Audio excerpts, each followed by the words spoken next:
السلام عليكم ورحمة الله وبركاته.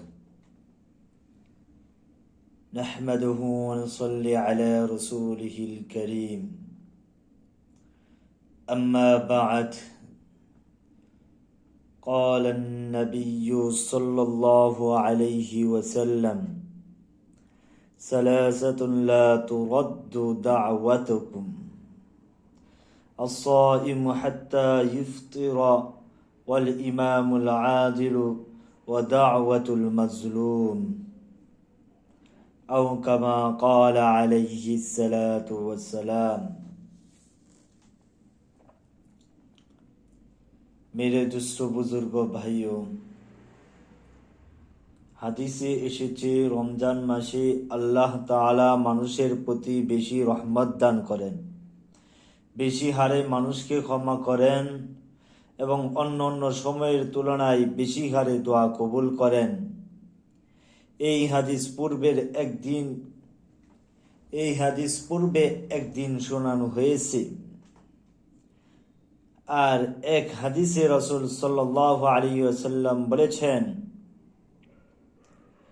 সালাসাতুন লা তুরাদ্দু দাওয়াতুহুম: الصائم حتى يفطر، والإمام العادل، ودعوة المظلوم।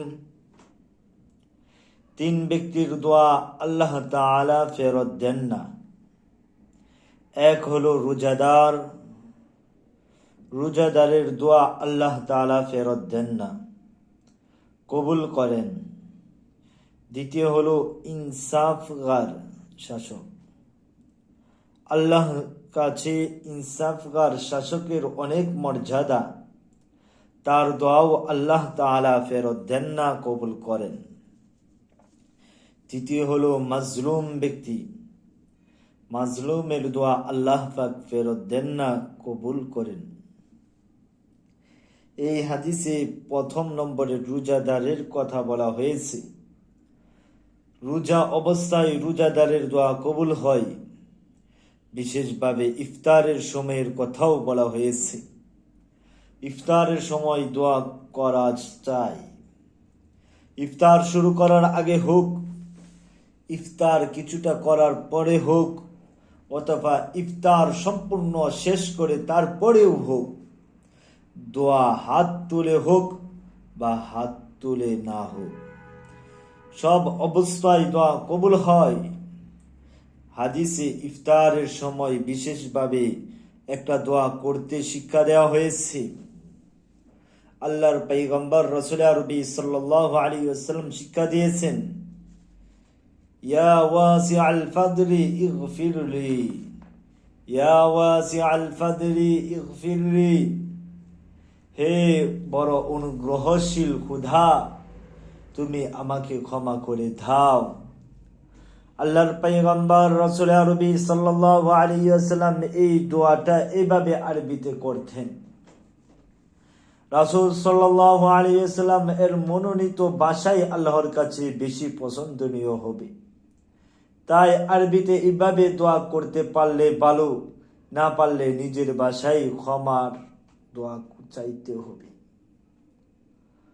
লক্ষ্য করলে দেখা যায় যেসব মুহূর্তে দোয়া কবুল হওয়ার কথা বলা হয়েছে, সেই সব মুহূর্তের ক্ষমা চাওয়ার দোয়াই বিশেষভাবে শিক্ষা দেওয়া হয়েছে। কারণ ক্ষমা চাওয়াই হলো সবচেয়ে বড় চাওয়া, ক্ষমা পাওয়াই হলো সবচেয়ে বড় পাওয়া। তাই ক্ষমা চাইতে হবে, এর সাথে সাথে অন্য অন্য সবকিছুই চাইতে হবে। ইফতারের সময় ছাড়াও রোজা অবস্থায় যে কোনো সময় বেশি বেশি দোয়া করতে হবে।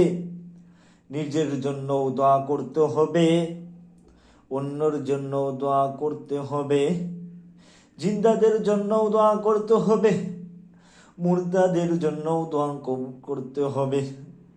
খুব বেশি বেশি দোয়া আমল বজাইয়া রাখতে হবে। রমজান মাস দোয়া কবুলের সময়, এই সুযোগকে হেলে